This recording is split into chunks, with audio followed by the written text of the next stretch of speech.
Muito bem, é uma grande satisfação receber o Matheus Monteiro aqui conosco no nosso grupo de Ciência e Fé da Paróquia Sagrada Família. O Matheus Monteiro é meu amigo aí de velha data.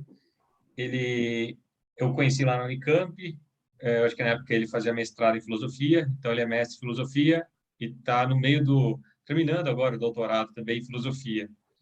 O Matheus, ele, o assunto que ele estuda é filosofia, especificamente tem interesse pela filosofia da natureza e metafísica, que são assuntos aí muito importantes e próximos, né, do que nós costumamos discutir aqui nos nossos encontros sobre ciência e fé, né?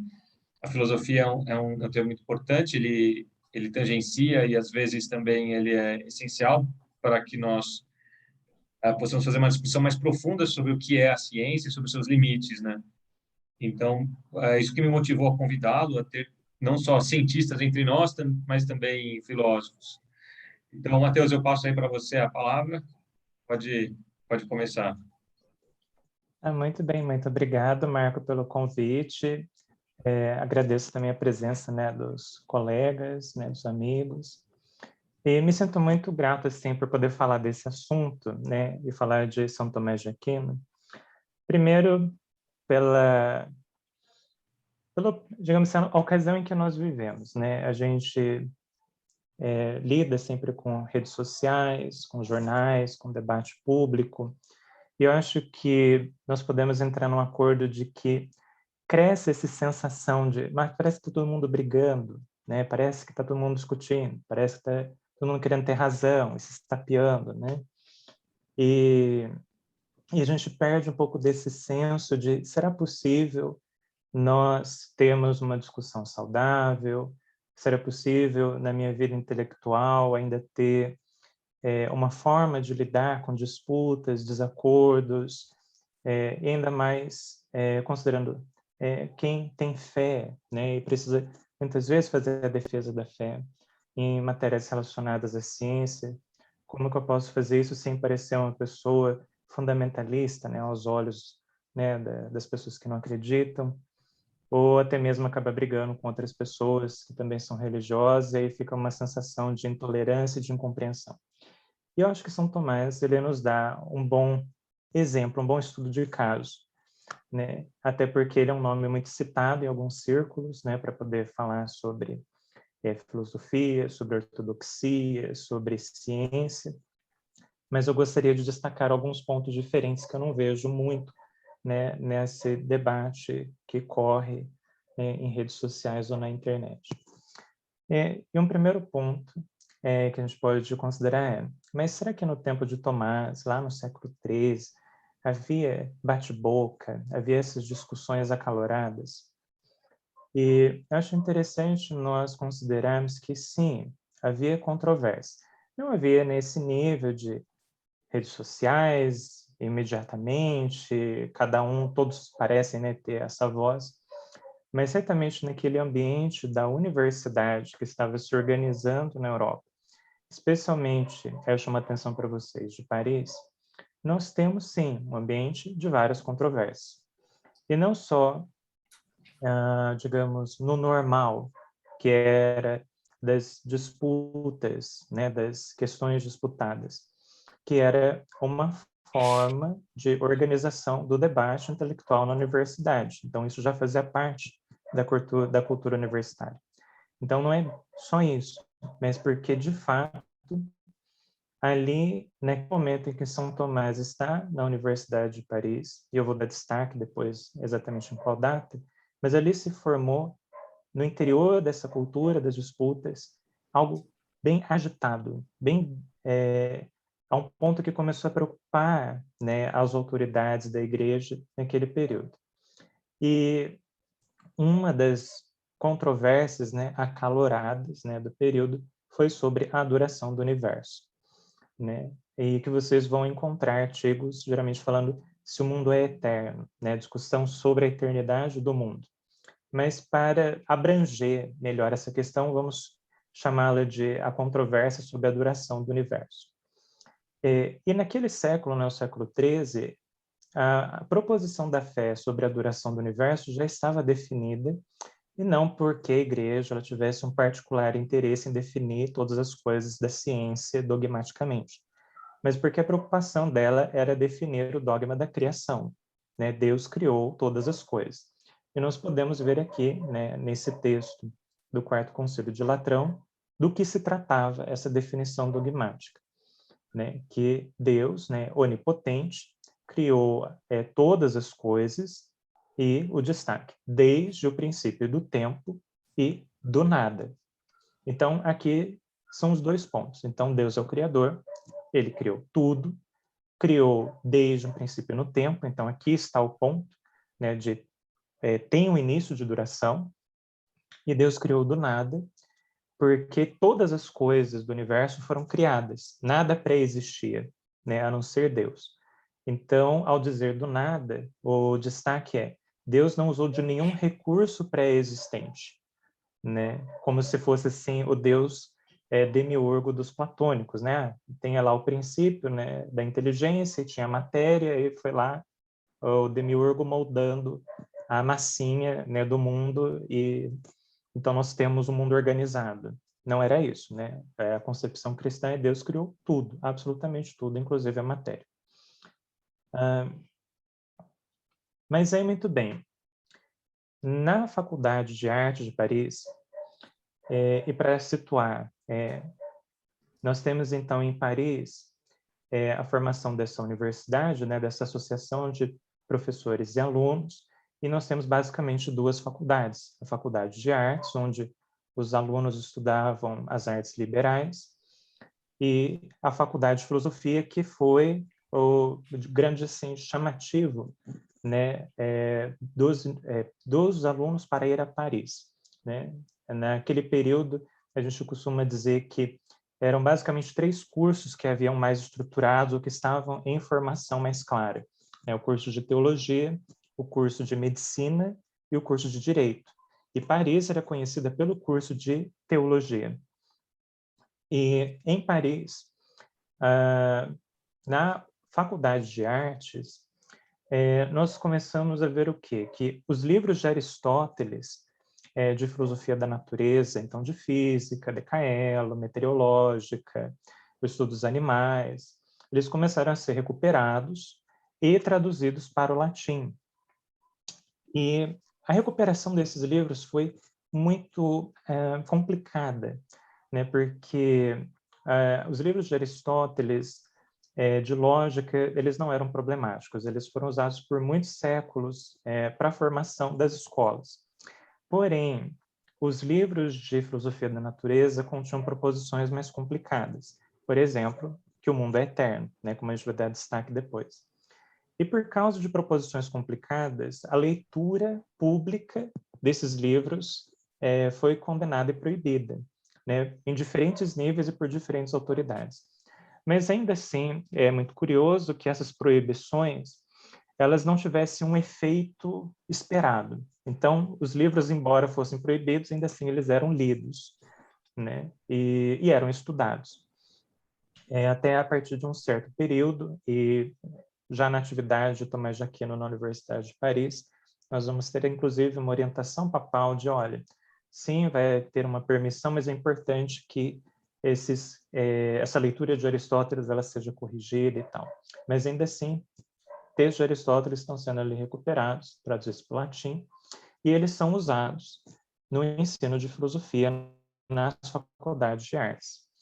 E isso produziu o seguinte, que naquele período, até então, muitas proposições em filosofia elas já estavam harmonizadas com a teologia. E a gente costuma dizer que era uma filosofia platonizante, não para dizer que isso estudava Platão, mas porque os autores que eram estudados eram identificados como discípulos de Platão ou de alguma forma influenciados por Platão, e já tinha um amadurecimento de discutir Platão em filosofia, harmonizar, por exemplo, com Santo Agostinho, que na época de São Tomás já era uma das autoridades mais usadas para se estudar teologia. Quando Aristóteles entra em cena, novos argumentos aparecem, novas definições aparecem, novos problemas aparecem. E isso cria uma situação de incerteza, né, sobre Aristóteles, uma desconfiança, e muitos que eram já adeptos dessa teologia agostiniana e dessa filosofia platonizante veem Aristóteles com maus olhos, né? E, em compensação, aqueles que estão muito entusiasmados com a leitura de Aristóteles por causa das novas ideias, por causa das novas investigações, eles começam a pensar assim, olha, aqui tem uma proposta de atividade intelectual que não parece estar tão dependente da teologia. Nós poderíamos ter mais autonomia aqui dentro, né, para exercer o papel de estudiosos, né, no caso ali dos filósofos. E boa parte dessa inspiração ela vai ser acompanhada da leitura dos comentários dos árabes, por exemplo, de Averroes, que vai ser um nome que vai aparecer muito também no século XIII. E isso gera uma tensão enorme dentro da universidade ao longo do século XIII. Então, não é algo que começa com a presença de São Tomás ali, né, nos anos 1250, não necessariamente, mas que vai sendo identificada já pelo menos na década de 20, né, e a gente vai ver até um documento se referindo a isso, mas que vai se complicando cada vez mais, formando então esses dois partidos. Então, tem aqueles que se apegam mais a essa tradição agostiniana platônica e identificam isso quase com a ortodoxia. Tem aqueles entusiasmados com Aristóteles e que defendem, então, o ensino, né, de filosofia com Aristóteles, e eles tendo que lidar com as proibições, né? E nesse grupo dos aristotélicos, aqueles que liam os comentários de Averroes e se identificavam com aquela proposta de uma autonomia da filosofia e até de uma separação, né, do domínio filosófico em relação à teologia. E isso era um cenário bem complicado. Então, no caso da proposição, né, do início da duração do universo, é importante destacar o seguinte, mesmo nesse ambiente dividido, conturbado, o dogma em si, ele não era controverso. Então, aquilo que estava definido no Concílio de Latrão não era questionado. A questão que permanecia controversa era como nós vamos defender filosoficamente essa proposição da fé. Então, podemos, por meio da razão, demonstrar que o mundo teve um início de duração, ou será que essa razão que nós estamos agora cultivando, né, junto com Aristóteles, junto com esses comentários árabes, será que nós chegamos à proposição do início de duração ou chegamos ao contrário a dizer que o mundo é eterno? E aí nós temos, nesses anos de 1250 e 1270, as disputas mais acirradas, né, nesse ponto, né, da duração do universo. E aí vamos ter, de um lado, os professores de artes, e principalmente esses dois nomes, né, Sigério de Brabante e Boécio de Dacia, dizendo que, olha, filosoficamente, prova-se que o mundo é eterno.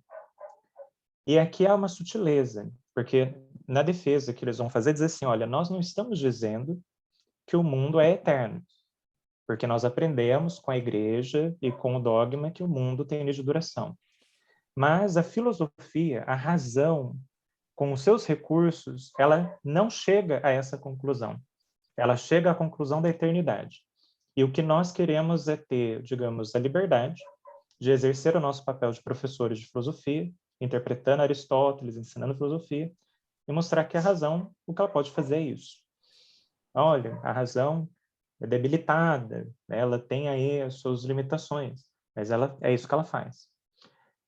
E os professores de teologia, por outro lado, principalmente São Boaventura e um grupo de franciscanos, vão dizer assim, olha, não, ao contrário, filosoficamente, provamos que o mundo ele foi criado e ele teve um início. Então, tudo aquilo que foi proposto no dogma, temos uma argumentação filosófica. Então, nós chegamos a provar isso com certeza, né?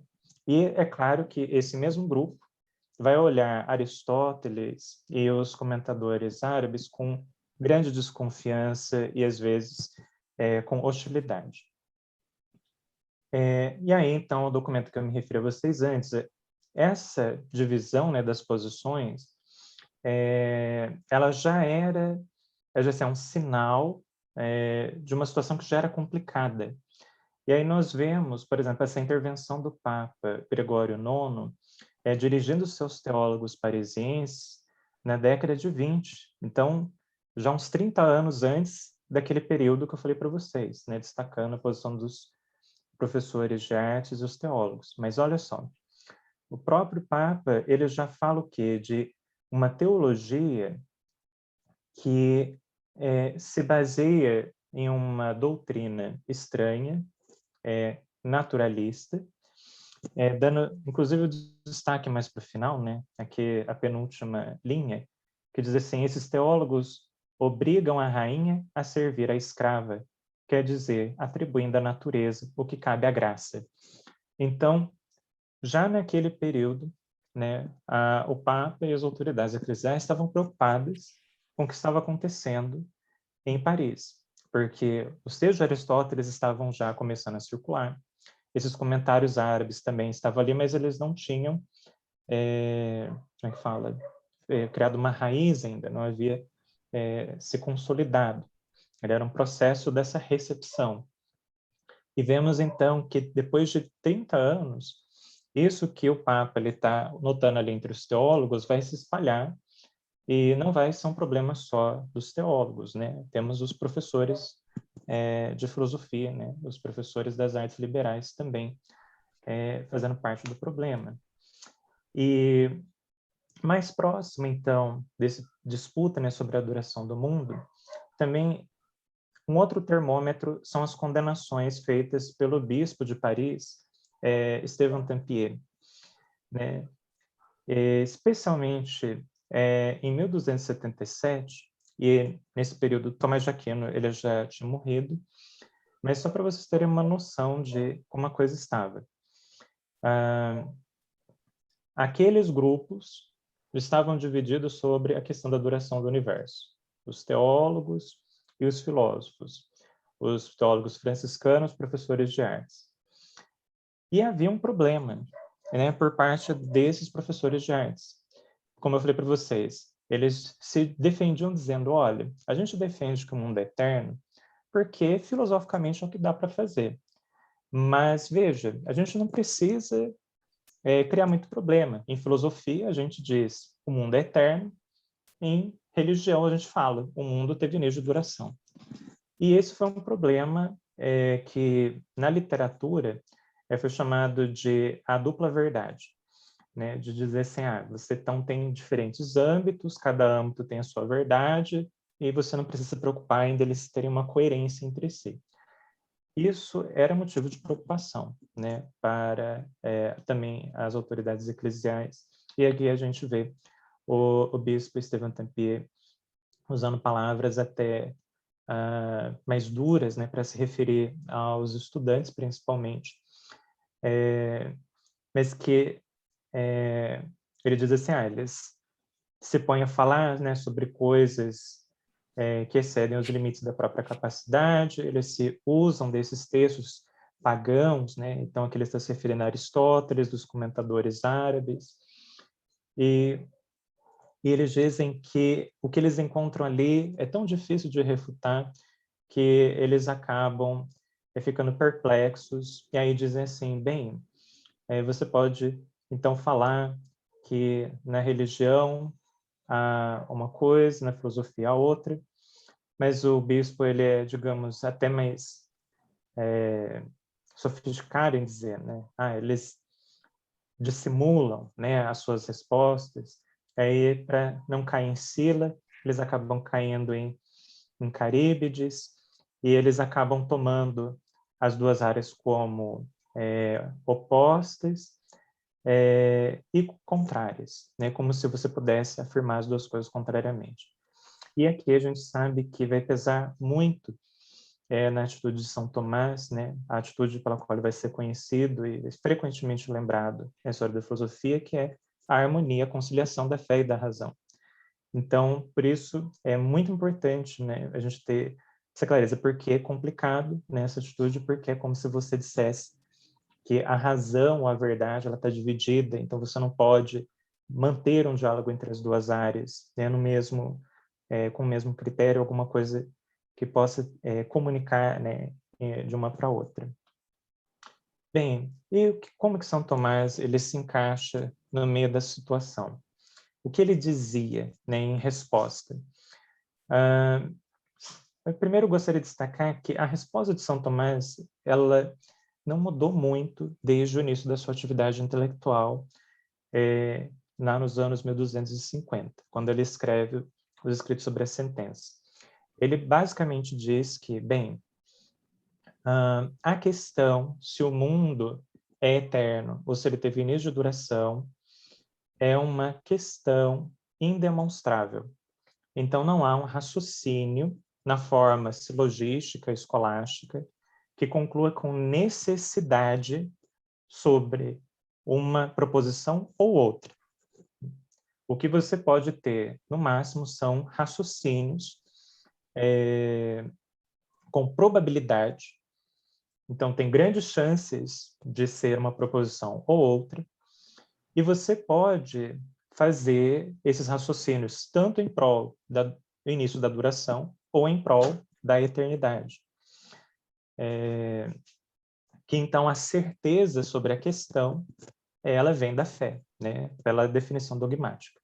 Mas no âmbito da ciência mesmo, isso não é decidido por um argumento demonstrativo. E por que São Tomás ele chega a isso fundamentalmente?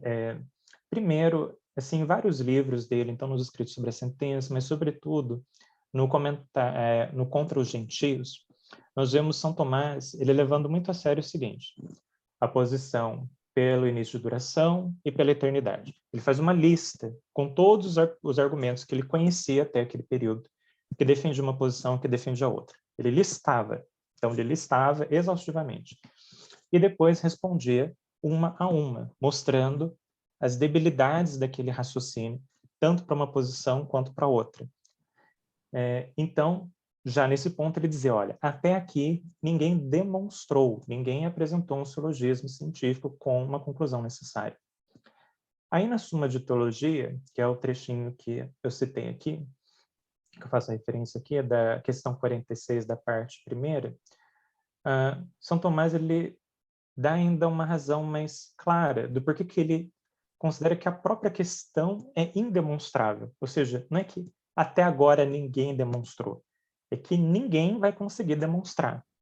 E para ele o sentido, a razão disso é que a demonstração, né, nessa forma silogística científica, ela se baseia em proposições que expressam a essência das coisas, o que elas são. Então, dentre as premissas, você vai ter uma proposição que expressa a essência da coisa. Só que uma tal proposição que contém o conceito de universo, e considerando que o universo é, então, a totalidade ordenada de tudo que existe, e aqui tudo que existe é tudo que existe. São os corpos que nós observamos aqui no planeta Terra, a gente está falando das estrelas, dos planetas, mas também estamos falando dos anjos, daquilo que Deus criou no céu, porque é tudo que existe, tudo aquilo que Deus criou.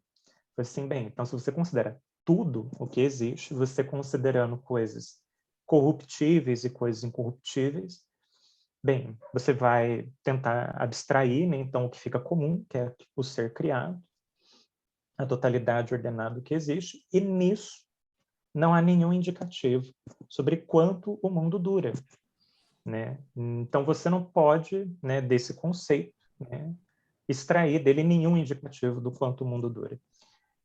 São Tomás ele ainda usa outros exemplos mais didáticos, que basicamente refere o seguinte: olha, se você pega o homem e você abstrai o conceito de ser humano, desse conceito de ser humano, nada indica ali que essa pessoa nasceu da outra, que ela nasceu em tal data, que ela vai morrer em tal data, que, em teoria, você não teria nem como determinar se foi o primeiro homem ou se teve algum antes.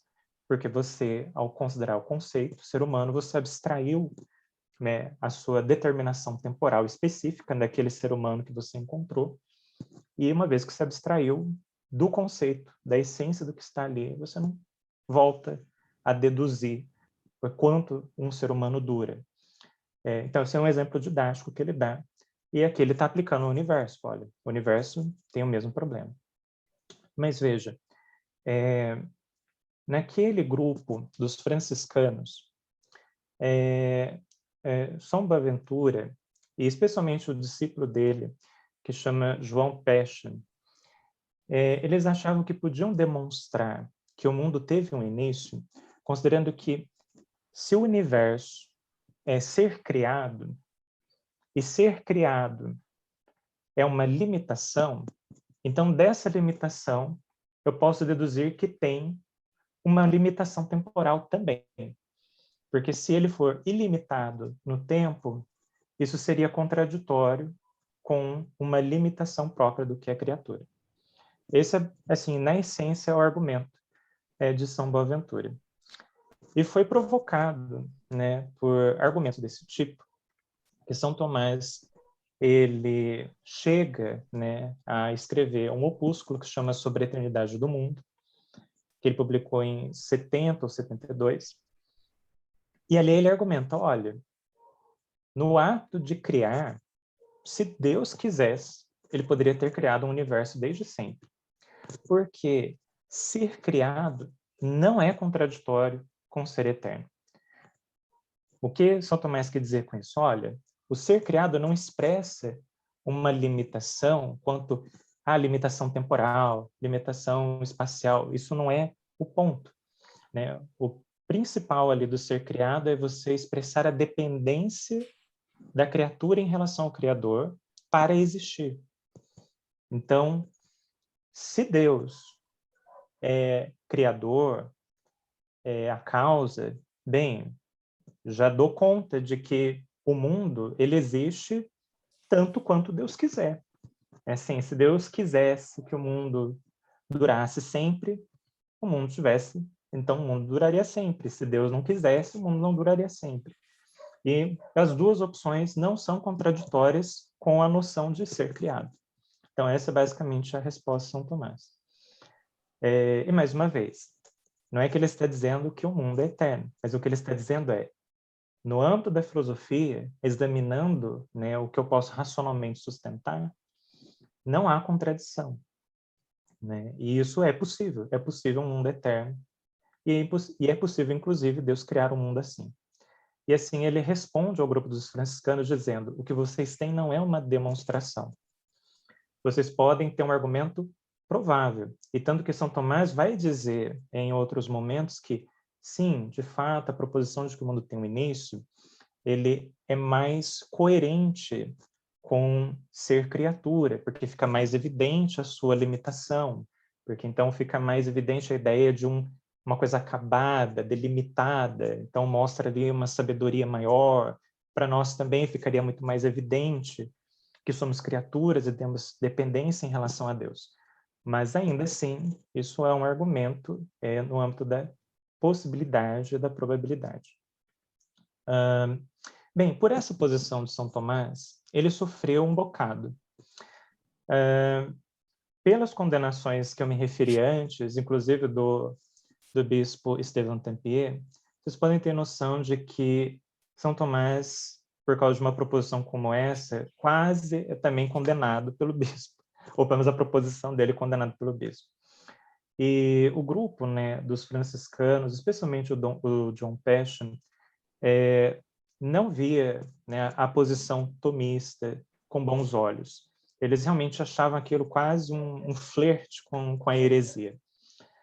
E São Tomás, no final das contas, o que ele está tentando aqui é uma atitude não bem conciliatória. Ele está tentando ver o que realmente dá para nós falarmos do assunto, né? Eu não mencionei aqui, né, passei batido, mas mesmo a interpretação de Aristóteles, né, que os professores de artes estão ali lendo os comentadores árabes estavam ali defendendo um Aristóteles super convicto e que defendia por argumentos demonstrativos que o mundo é eterno, etc, etc.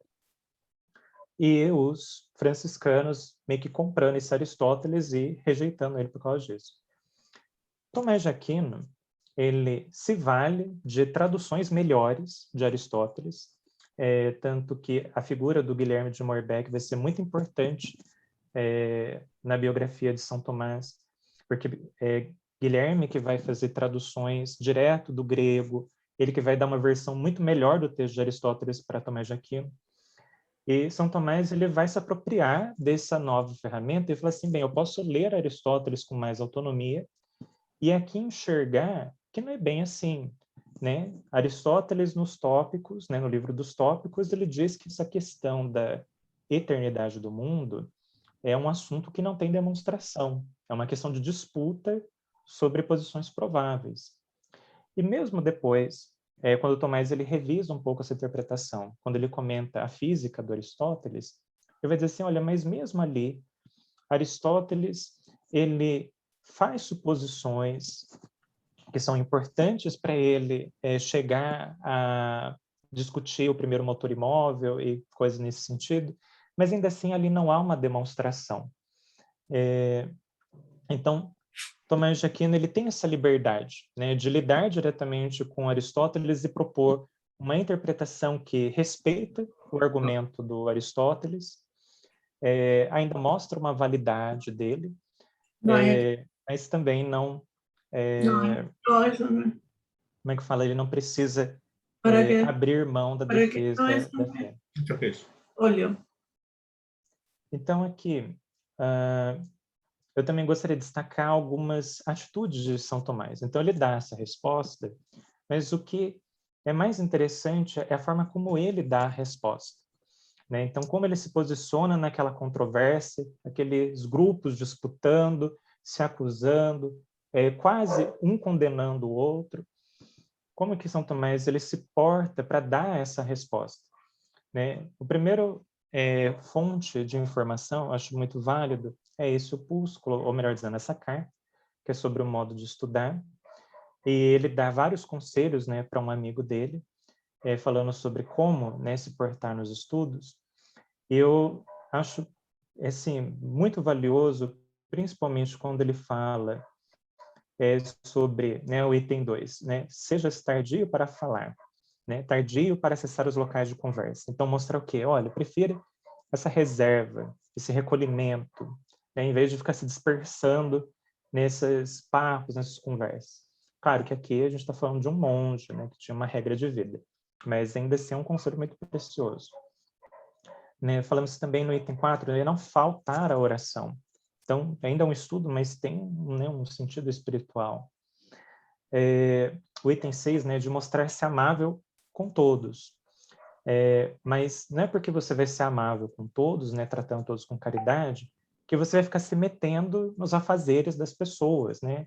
De ficar ali tentando consertar o que a pessoa está fazendo, dizer para ela como que ela vai fazer o trabalho dela, né? Ou então de tentar essa familiaridade que acaba geralmente em desrespeito e distração do estudo, né, como ele destaca no item 8. O item 9, que também acho muito valioso, né, quando ele fala não se misturar com falas mundanas, né? E talvez o 10 seja a regra de ouro, né? Fuja de falar sobre tudo. Então, não tente ser um palpiteiro, né, que tenta abranger todas as coisas, né? Então, tenha a dimensão, você vai do fácil para o difícil, e você tem uma inteligência limitada, então se foca, né, em um assunto, se concentre, né, e deixa de ser palpiteiro.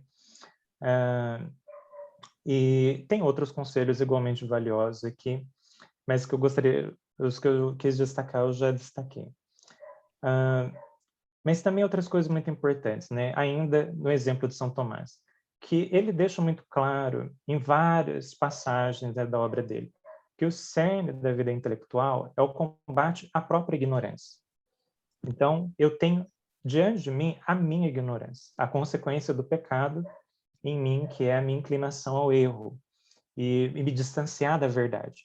Então, é com isso que eu combato, né, quando eu estou conhecendo a verdade. Então, eu não estou combatendo o outro, a ignorância do outro, eu não estou combatendo, primeiro, os problemas do mundo em volta. Eu estou combatendo, em matéria de vida intelectual, a minha ignorância, em primeiro lugar, né? E eu faço isso conhecendo a verdade, estudando, vencendo as limitações da minha inteligência gradualmente, e nisso me valendo da ajuda de mestres, de professores, de pessoas que já lutam há muito mais tempo do que eu, que são muito mais sábios do que eu, né? E também nessa busca da verdade, né, São Tomás ele sempre deixa muito claro que o que nós estamos fazendo é nos voltar à ordem inteligível do universo, que foi criada por Deus. Então, que nós estamos na finalidade, né, buscando a causa, né, dessa ordem, nesse princípio, né, de todas as coisas, que é Deus. Então, nesse conhecimento da verdade, estamos buscando a verdade sobre Deus, em primeiro lugar. E muito bem, e aí nessa luta, né, com a própria ignorância, que é uma luta árdua, que exige muito preparo, que exige muitas etapas, que sempre tem muitas dúvidas, muitas confusões, que eu preciso de tanta ajuda. Mas mesmo em tudo isso, eu preciso ter atenção à santidade, né? Como ele diz no conselho, né? Não faltar à oração. Mas porque São Tomás ele também vai frisar isso em várias passagens, que nós vamos precisar da virtude e da graça para mais facilmente reconhecer a presença de Deus, né? Na nossa alma e no mundo. E no limite, porque no céu, né? Que nós estamos vendo, né? Nós queremos ir para o céu. Quem verá a Deus mais perfeitamente é quem ama mais, né? Até o ensinamento, né, do apóstolo São João, né? Que aquele que ama mais, verá mais a Deus. E muitas vezes a gente tem essa impressão de que São Tomás era um sujeito muito cerebral, muito teórico, que então ele achava assim, uma pessoa então que passa a sua vida estudando, colecionando doutrinas, conhecendo argumentos, sendo um teólogo eminente, quando morrer ele vai ter a visão mais perfeita de Deus. Não, mesmo São Tomás, com a inteligência dele, diz muito claramente, né? A pessoa que quer ver Deus no céu, né, mais perfeitamente, tem que amar mais, tem que cuidar da caridade, né? Porque se não tiver esse cuidado, né, pode ter toda a erudição do mundo, conhecer milhares de doutrinas, mas ainda assim pode estar distante de Deus, né? Neste mundo e também no próximo, né? Na próxima, no céu. Então, o que São Tomás ele nos alerta é que só participar de uma controvérsia é se nós formos obrigados pelos nossos deveres e se nós estivermos preparados intelectualmente. Aqui tem uma passagem, né, que eu não vou ler, mas fica a citação para vocês conferirem depois, que São Tomás basicamente diz, olha, você tem diante de si uma controvérsia e você tem essa boa intenção de argumentar, de querer defender princípios, de querer corrigir o erro dos outros, beleza. Mas veja, no final das contas, se você não está bem preparado, e se você não sabe fazer diferenciações importantes, por exemplo, sobre o que é uma proposição verdadeira, o que é uma proposição falsa, o que é um argumento válido, o que é falacioso, o que é uma conclusão necessária, o que é só provável, possível.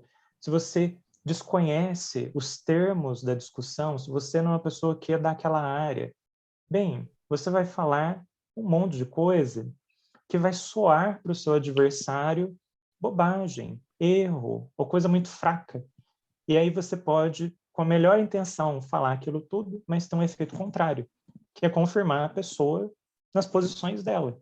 Dizer assim, por que eu vou dar ouvido para esse sujeito palpiteiro, né, que tem essas razões bobas, né? E porque comete esses erros grosseiros, né? Não sabe, evidentemente não sabe o que está falando. Então, nisso, mesmo a boa intenção acaba causando um desserviço, né, se nós não temos essa preparação. E isso, São Tomás, né, nos chamando a atenção. Então, evidentemente que nós sabemos que São Tomás ele tinha uma grande inteligência, ele foi, né, um exemplo, né, nos seus estudos, tinha uma memória prodigiosa, mas o que nós vemos em São Tomás, nas intervenções dele, é seriedade com os argumentos. Ele listava os argumentos adversários, da forma como eles colocavam, pontuava quais eram os pontos importantes, quais eram as suas principais ideias, até escolher os argumentos mais fortes que os adversários tinham. Ele se dispunha a explicar as coisas com clareza. Então, não é desperdiçar o tempo do meu interlocutor, não é eu ficar ali enchendo linguiça, mostrando erudição. Eu vou primar pela clareza, explicar tudo bem, né? Os conceitos, o raciocínio, a minha conclusão. Ter paciência com as dúvidas.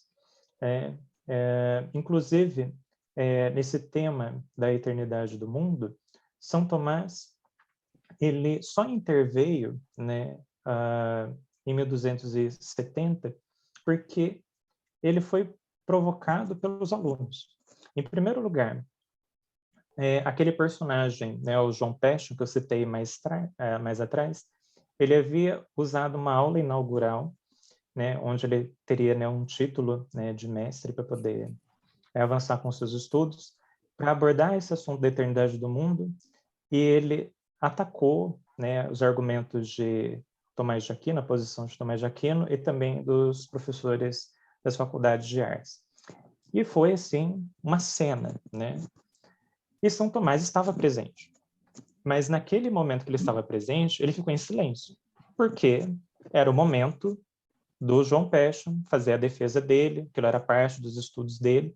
Então, São Tomás não tinha obrigação nenhuma de falar nada naquele momento. Mas, passado o dia, os alunos de São Tomás procuraram por ele. E falaram assim, nossa, mas a gente ficou com dúvida, e aqueles argumentos, eles pareciam muito persuasivos, eu não sei o que, não sei o que, você poderia, por favor, intervir, explicar mais e tal.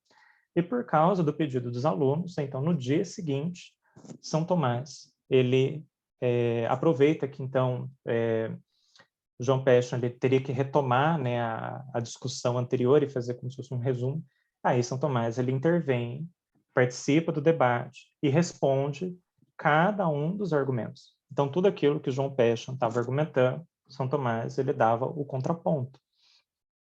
E não para convencer o João Pesce, né, que isso faz parte da citação anterior do Suma contra os Gentios.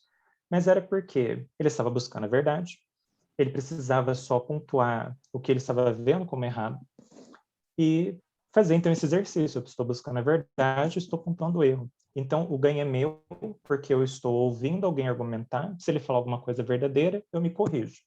Mas se eu ouvir alguma coisa que está equivocada, eu contraponho e eu fiz a correção publicamente. Está respondido, digamos assim, o argumento está apresentado.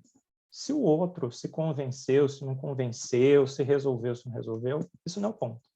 Mas cada um ali cumpriu o seu dever, todo mundo ali estava buscando, né, encontrar a verdade, né, da forma mais clara. E foi só por isso que São Tomás interveio e depois publicou por escrito. E mesmo a presença dele, né, na Universidade de Paris, de ficar participando dessas disputas e controvérsias, porque essa é só uma, houve muitas outras, foi porque os superiores dele, vendo, né, a inteligência dele, a capacidade dele, mandaram São Tomás, falaram, você vai lá, você vai dar aula, você nos ajude aí com esse ambiente de controvérsias aí, faça as intervenções aí. E foi por isso que ele foi, né? Então não foi como se assim, São Tomás ele tivesse sede de controvérsias, né? Onde está a polêmica? Lá estou eu falando com a minha voz. Ele não buscava isso, ele tinha essa tendência mais a ser reservado e a falar só quando aquilo era necessário, quando era sua obrigação, ou quando alguém solicitava. Quando não, ele preferia ficar em silêncio nos estudos dele. E São Tomás também, ele chega a ser até, às vezes, irônico, né, com os seus adversários, mas ainda assim com aquela caridade. Porque aí, nessa discussão, né, sobre a eternidade, ficava aquela coisa assim de vocês aí que defendem a possibilidade do mundo eterno, que ficam discutindo filosofia, vocês estão beirando heresia, vocês são os heréticos aí. Aí São Tomás, né, aproveitando uma discussão pontual relacionada, falou assim, olha, não muito tempo atrás, as pessoas estavam discutindo, ainda discutem a onipotência de Deus, E alguns dizem que Deus não pode fazer coisas contraditórias, outros dizem que Deus pode fazer do passado uma coisa não passada. E olha, ninguém foi chamado de herético por causa disso. E eles eram piedosos. Então ele usa aqui, né? Alguns homens piedosamente afirmavam, né? Dizendo assim, olha, então vocês que estão aí com pressa, né? Chamando todo mundo de herético, vocês estão fazendo papel de bobo, né? E essas peças, assim, a gente consegue pegar em algumas obras de São Tomás. Então, para nossa conclusão, como que nós vemos, né, o exemplo de São Tomás nesse assunto, né, da duração do universo? Primeiro, nós vemos que São Tomás ele reconheceu, né, a repercussão da controvérsia no âmbito da fé. Então, ele não ignorava que, ao discutir filosofia da natureza, ao estudar Aristóteles, ao falar da eternidade do mundo, isso tinha uma repercussão no dogma, ele não ignorava isso, mas quando ele argumentava com os adversários, ele não argumentava com as escrituras ou com argumentos de autoridade, como as pessoas imaginam. Não, ele ia para o âmbito da filosofia, daquelas ciências, da informação. E ele argumentava com outros argumentos, né, baseados em evidência daquilo que é acessível à razão. E dentro das ciências apropriadas. Então, nós vemos São Tomás preocupado em dizer assim, olha, eu sou um teólogo e vejo que isso é um assunto que repercute na fé.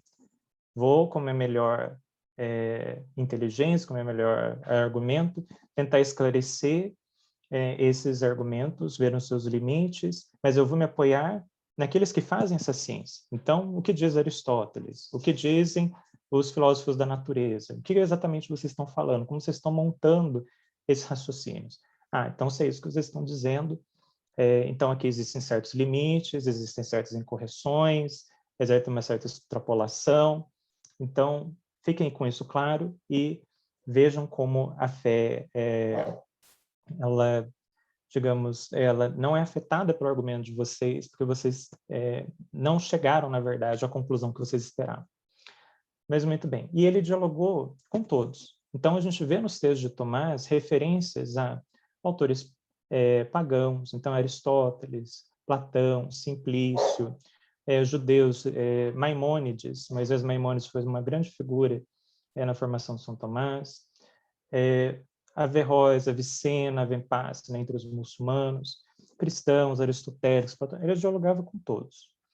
E sempre com essa atenção à verdade, cuidado, né, de esclarecê-la, tanto do ponto de vista racional quanto da revelação. Vemos que São Tomás é caridoso com os seus adversários, busca entendê-los, ele se atenta àquilo que eles disseram, e que a preocupação dele é aprender a verdade, não é destruir os seus adversários, né?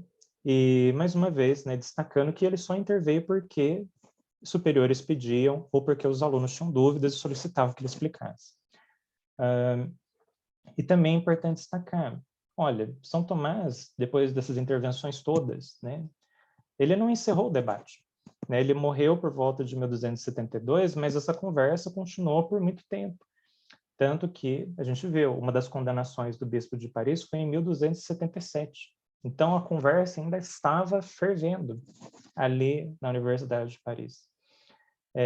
Então, São Tomás, ao fazer aquelas intervenções, também não tinha essa preocupação de, pronto, dê a palavra da sabedoria, resolver tudo, fiquem quietos. Ele fazia as intervenções e ficava em paz, né? Tranquilo com a consciência dele, porque ele estava buscando a verdade. Né? E tinha consciência que seus amigos estavam ali também lutando com a ignorância dele, estavam buscando melhores suas condições, mas ele não se estressou com isso.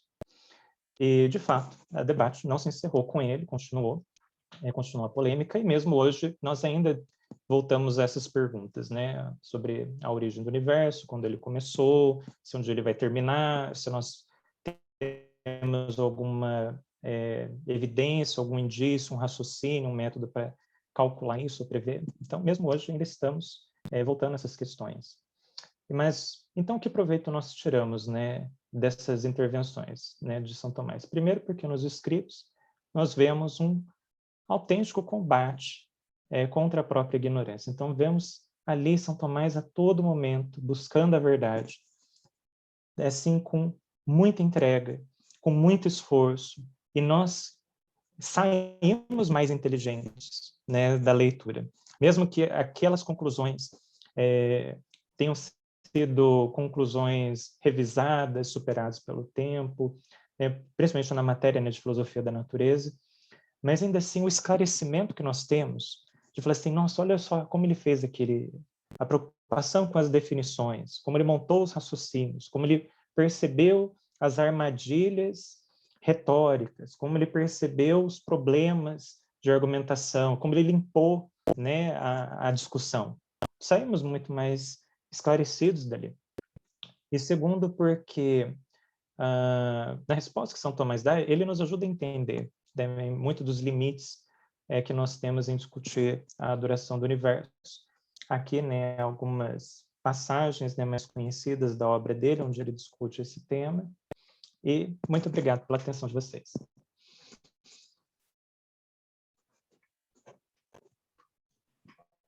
Deus, muito bom. Vou convidar o pessoal a deixar fora do muro para a gente bater palmas, embora sejamos poucos, né?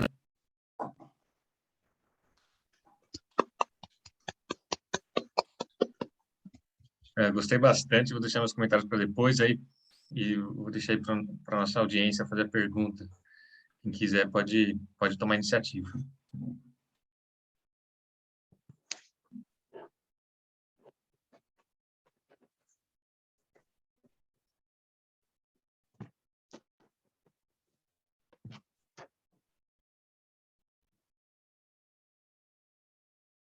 Muita informação para processar, né?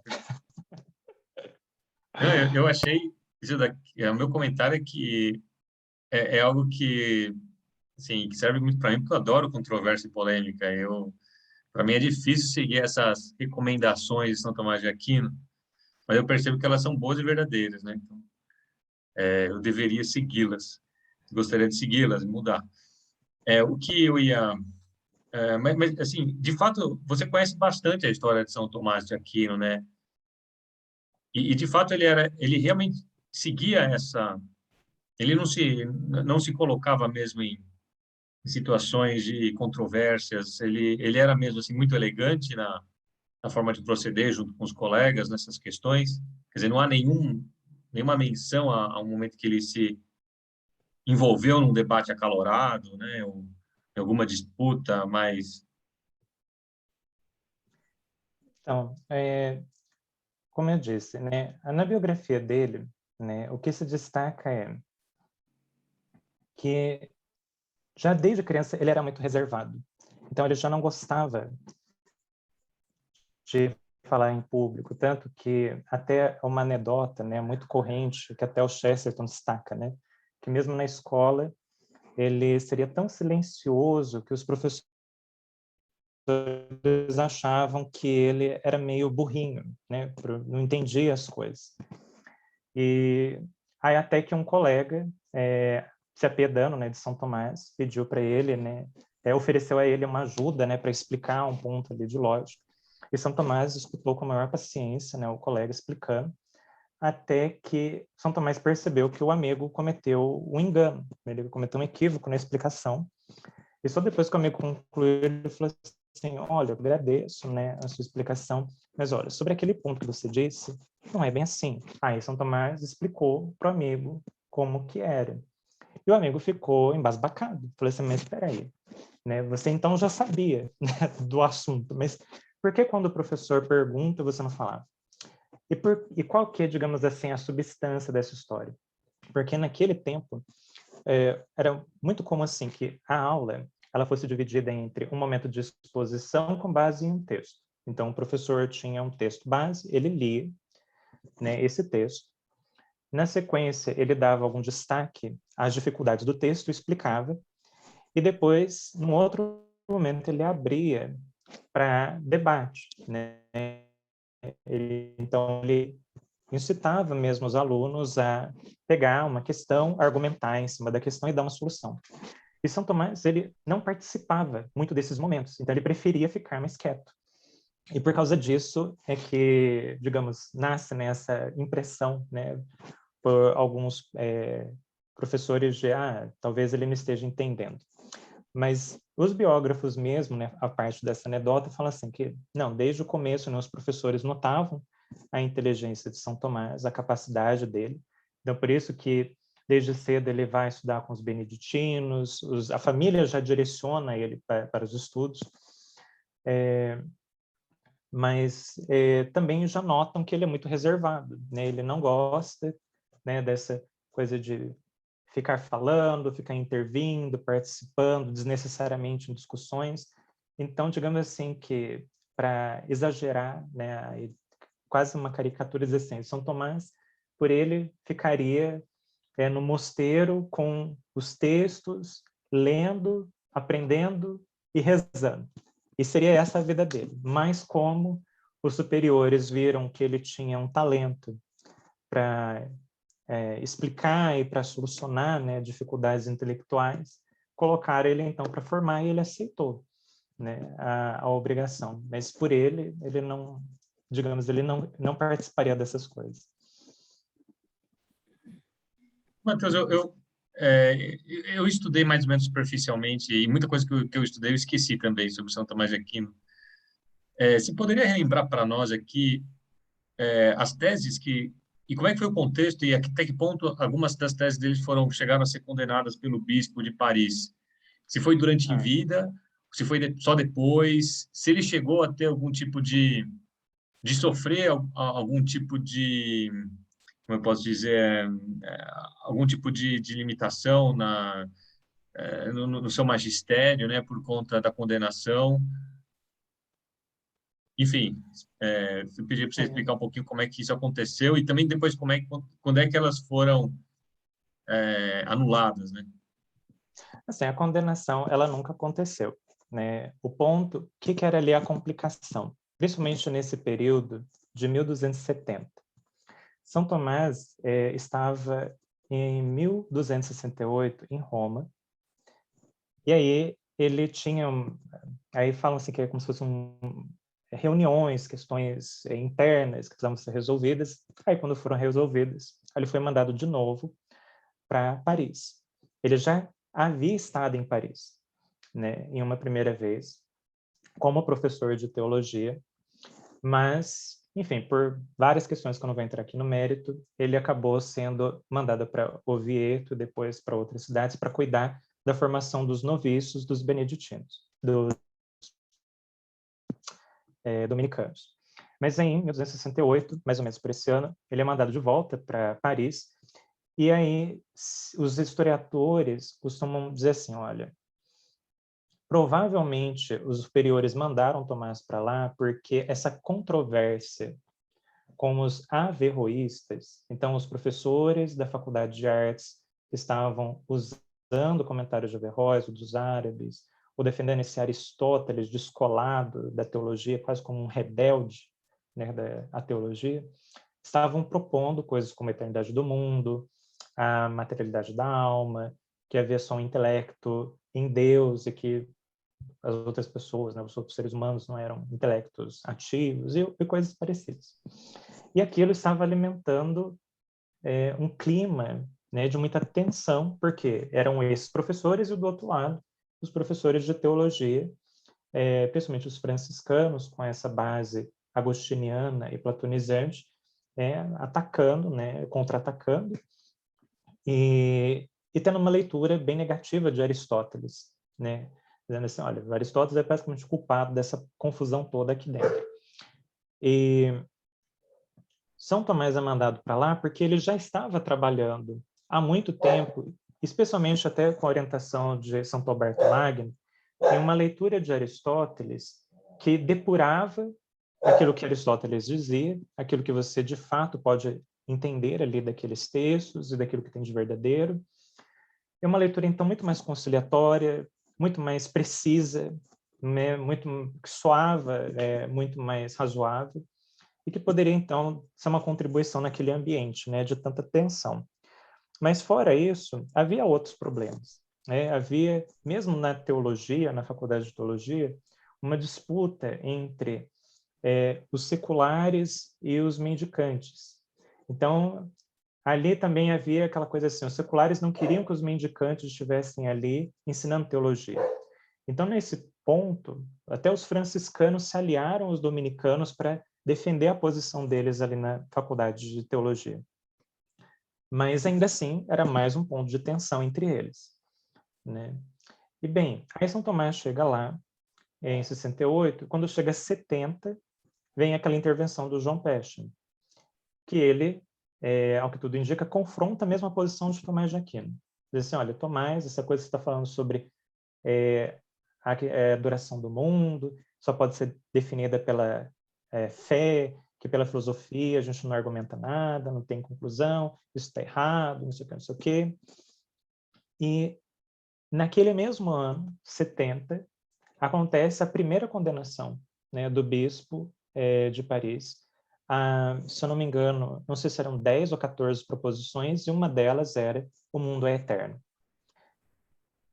E aí nós temos, como é que fala? Aqui é só um campo especulativo, não tem nada muito detalhado. Mas não era um ambiente muito tranquilo, porque São Tomás, ele não estava dizendo que o mundo é eterno, mas ele estava dizendo, olha, racionalmente, alguém pode argumentar que é possível que o mundo seja eterno. Então, disso, para dizer que o mundo é eterno, gerava ali ainda uma confusão, né? E São Tomás era pressionado por causa disso, né?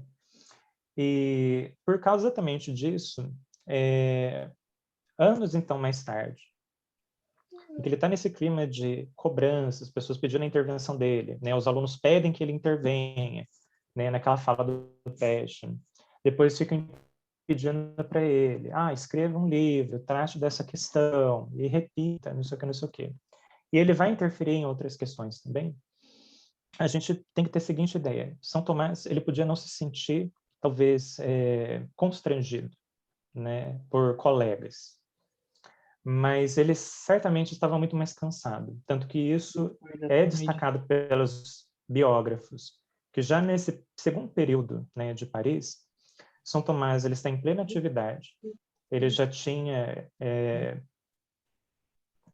digamos, escrito boa parte da Suma, já começado os comentários a Aristóteles, estava dando aula, escrevia cartas a pessoas que tinham dúvidas, ainda tinham essas controvérsias que pediam que ele participasse, então ele estava muito cansado, né? Então aquilo certamente desgastou muito a saúde dele, tanto que mesmo para a época é estranho a gente falar, nossa, São Tomás morreu com 50 anos, né, aproximadamente. Aquilo, digamos, me surpreende considerando um contemporâneo dele, que é São Boaventura, que viveu muito mais do que ele. Acho que ele viveu até próximo de 70 anos. Então, aquele ambiente, aquele desgaste todo afetou a saúde dele, né? Pergunta, Matheus. Oi. Oi, só uma perguntinha só. Primeiro, cumprimentar, é realmente brilhante. Gostei muito dessa apresentação. Agora, essa é uma opinião sua, né? Que eu queria que o mais angustiante do que a criação é o término daquilo, né? Eternidade. Aí a célebre pergunta, né?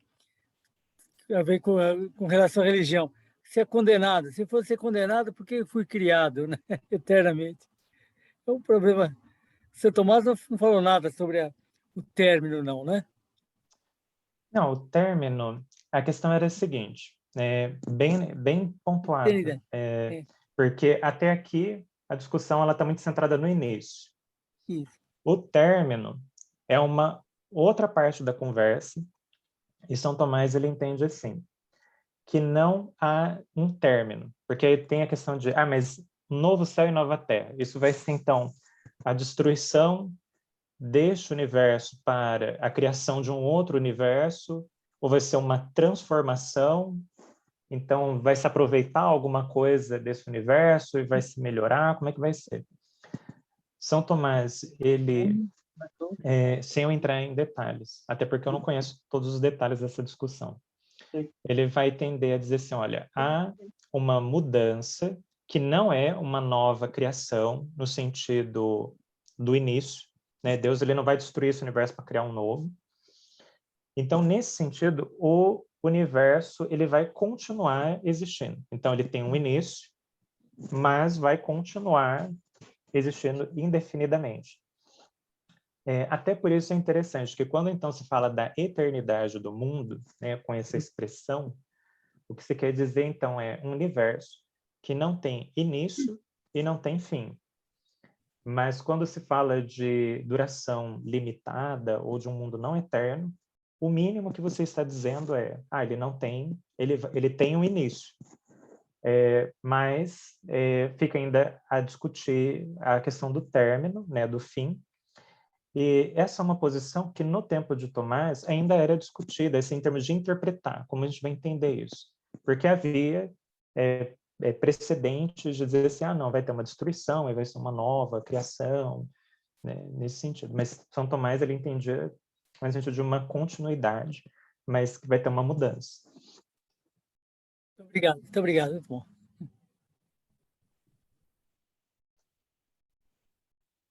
Walter, eu acho que você está mudo. Deixa eu pedir para você desmutar. Não dá para ouvir? Pronto, pode falar. Pode falar. Ok. Parabéns pela apresentação, está muito interessante o resumo, não, sobre as ideias de Santo Tomás. Uma pergunta em relação ao pensamento de Santo Agostinho, porque ele é bastante importante até agora ainda também em relação às ideias dele em relação ao início do universo e ao início do tempo, que ele mencionou que o tempo surgiu junto com o universo. Com isso, ele evitava esses problemas de por que Deus escolheu um determinado momento para criar o universo, se havia um tempo infinito para trás. Então, o que teria sido, o que foi o comentário de Santo Tomás em relação às ideias de Santo Agostinho? Muito obrigado pela pergunta. E, curiosamente, São Tomás citou muito Agostinho na discussão sobre a duração do universo, especialmente na Suma de Teologia, inclusive na discussão com a pergunta se o mundo é eterno e se isso é possível. São Tomás cita Agostinho, né? Diz assim, olha, próprio Agostinho considera a possibilidade de um mundo eterno quando ele diz assim, olha, Deus é como se fosse o pé que se põe na areia, e você tem então ali o pé e a pegada, né, e a pegada como efeito o mundo. Então, se você considera a relação de Deus com o mundo semelhante a esse pé na areia, considerando então simultaneidade, então você pode ter um mundo eterno. É uma passagem que Agostinho diz assim, olha, o nosso problema é com aqueles que dizem que o mundo não foi criado por Deus. Mas se aqueles que dizem que o mundo é eterno, mas ele foi criado, aí a gente ainda tem uma conversa com eles. Isso lá entre os padres da igreja. E essa, de fato, foi uma posição entre aquele mundo, principalmente o mundo grego, que persistiu por muito tempo, né? Eu estudei ainda um autor que se chama Filopono de Alexandria, que viveu no final do século IV, século V, e naquele ambiente, pagãos ainda estavam ensinando filosofia para cristãos, né? Dentro do Império Bizantino. E o curioso é que o professor de Filopono, que era pagão e se chamava Amônio, ele defendia exatamente essa posição. É um mundo que é eterno, mas ele foi criado por Deus. E outros, naquela época, também defendiam algo assim. Bem, essa ideia da criação e do mundo eterno é citado por Tomé de Aquino, para provocar quem, né, no meu entender? Justamente os franciscanos teólogos na Universidade de Paris, porque eles reivindicavam a autoridade de Agostinho, reivindicavam uma leitura platonizante da filosofia. Então, dizer assim, olha, veja como nós, com essas bases, chegamos à conclusão de que o universo não só foi criado, mas ele tem um início. Aí São Tomás pega Agostinho, Santo Agostinho, e diz, olha, Santo Agostinho discorda de vocês, né? Aí ele coloca na discussão. E eu acho bem divertido esse momento, exatamente pensando no contexto, né, do que ele estava fazendo. Mas, sim, no caso de... Mas, assim, isso, Agostinho dizendo possibilidades, né, posições com as quais podemos dialogar, né, ainda teologicamente, por causa da criação. Mas Santo Agostinho defende mesmo que o mundo teve início de duração. Né, isso acho que é bem claro, até nas Confissões, né, na segunda parte, em que ele fala sobre o tempo, ele já deixa muito claro, né, nós temos uma razão aqui para defender que o mundo foi criado e teve um início de duração. São Tomás discute também essas posições, mas, mais uma vez, ali São Tomás ele só vai no sentido de dizer assim, olha, mas essas são razões prováveis, mas elas não são uma demonstração, elas não resolvem a questão definitivamente, do ponto de vista racional, né? Mas São Tomás ele respeitava muitíssimo a autoridade de Agostinho, tanto que é das autoridades mais citadas por São Tomás, e acho que até os biógrafos de São Tomás que revisitam, né, até essa imagem de será que São Tomás era opositor de Agostinho, será que ele rivalizava? Não, pelo contrário, eles veem, na verdade, um profundo respeito, né, e admiração de São Tomás por Santo Agostinho. Ele bebeu muito, né, de Santo Agostinho. Obrigado.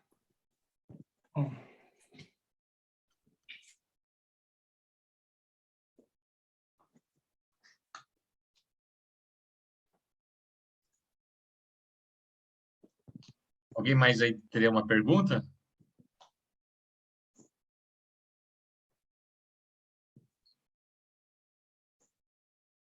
Muito bom todo, excelente palestra, bem resumido, bem apresentado, muito bom. Me fez lembrar da minha época de escola, quando a gente estudava filosofia, e as professoras colocavam esses princípios para nós, né? Muito bom, parabéns. Muito obrigado.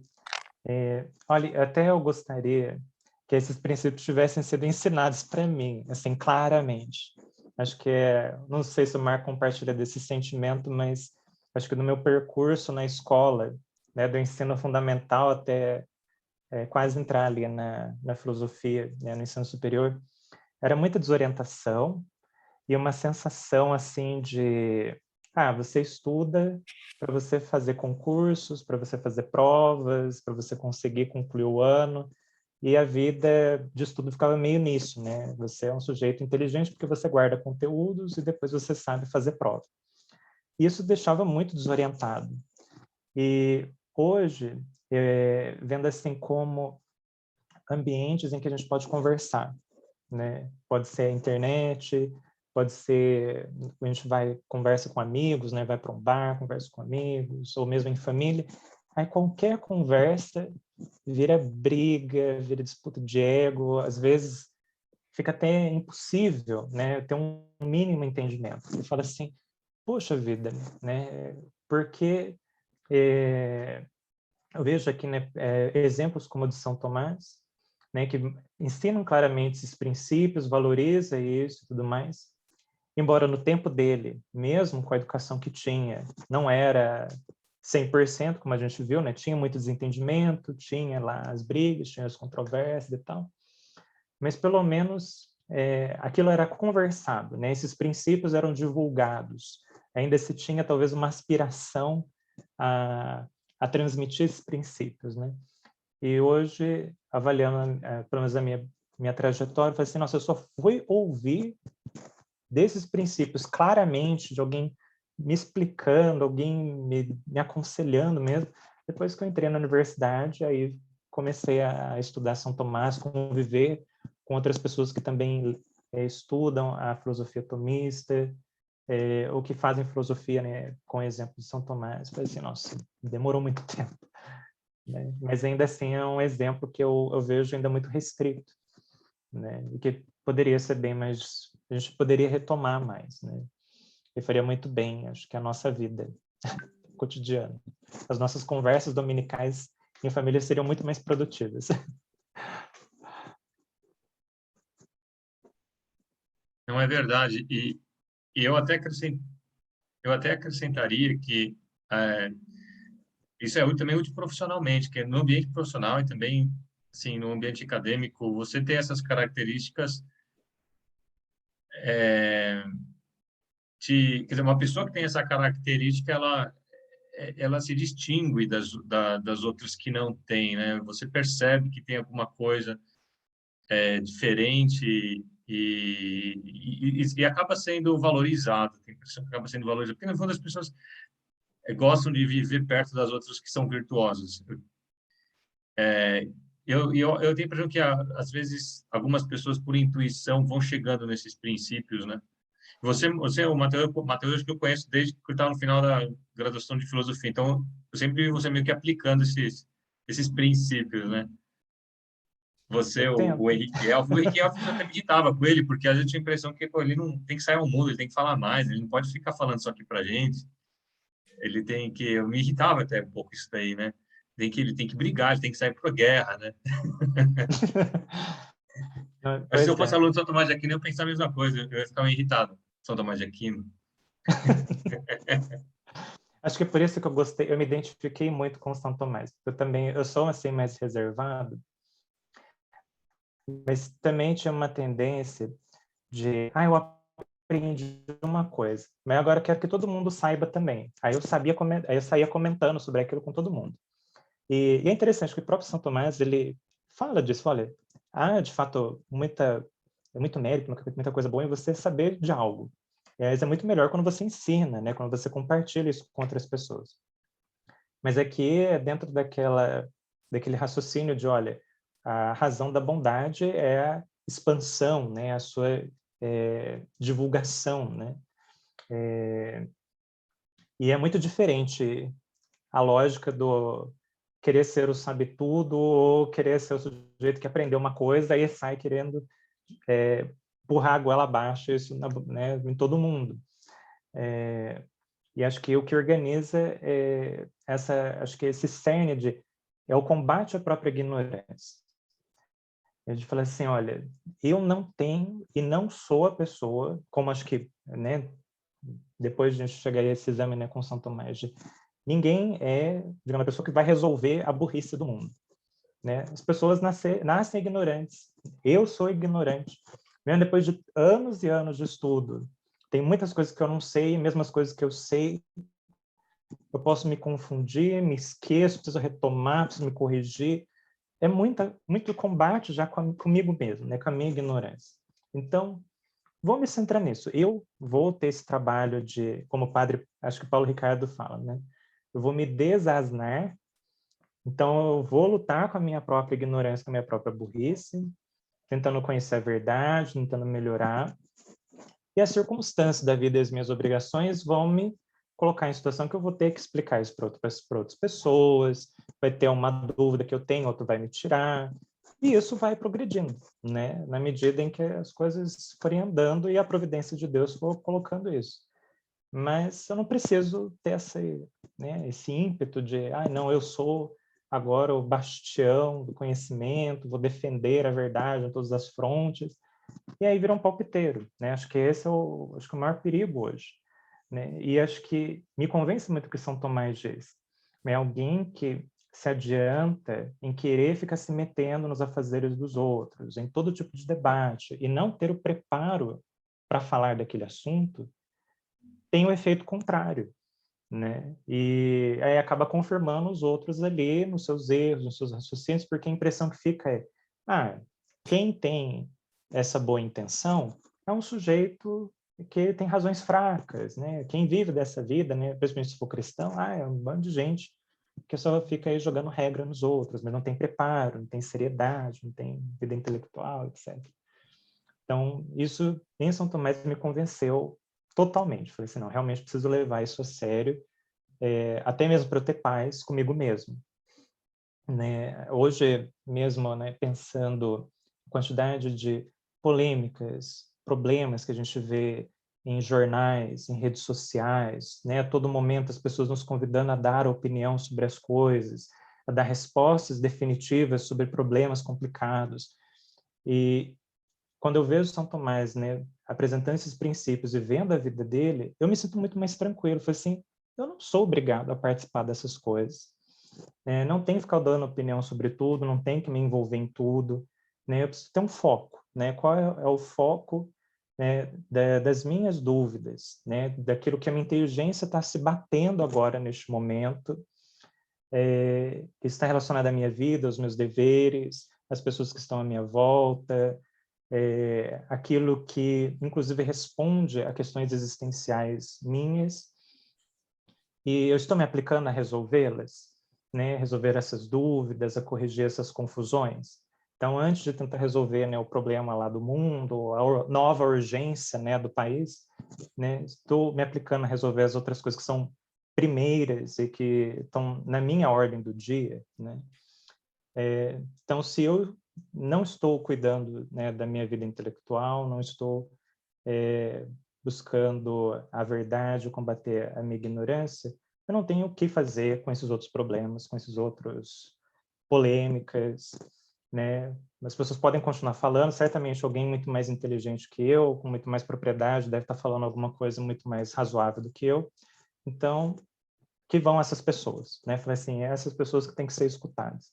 Então, acho que até isso ajuda, né? Falei assim, não sou eu que tenho que dizer, né? Mas é retornar as pessoas que têm a dizer alguma coisa relevante ou acertada sobre esse problema, né? Então, isso também ajuda, acho que, a corrigir um pouco, né, esse tumulto, né, esse desbalanço. Né? Muito bem, tá bom, foi excelente, Matheus. Obrigado aí por ter preparado esse assunto para nós, é muito rico mesmo. Bom, a nossa vai estar disponível aí o vídeo, né? Vou preparar agora antes de nos despedir.